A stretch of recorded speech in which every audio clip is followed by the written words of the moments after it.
Hi, I'm gonna show you guys how to do this viral, the professional LinkedIn headshot. After you get the Remini app from the App Store, just open it. Then click here on AI Photos. Then upload 8 to 12 good selfies for you. Click here to start. Choose Photo Library. Now select your selfies. Then click Add up here. Now press Continue. Pick your gender. Next, you can pick whatever model you want to replace.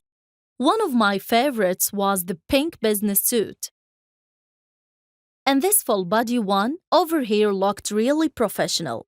So I've tried many different models, and it doesn't seem like there is a limit to how many photos you can generate.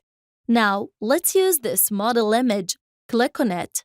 Previously, it was a free trial period, but now you have to pay $1 for the first week. It's not a big deal for artificial intelligence. Click Get a special offer, then tap on Continue. Now click Subscribe. And for sure, you can just pay the $1 and go ahead to cancel the subscription from Settings, then Apple ID. And your subscription to the app won't expire until a week has passed. So you can go ahead and generate more. If that helps, please don't forget to subscribe to my channel.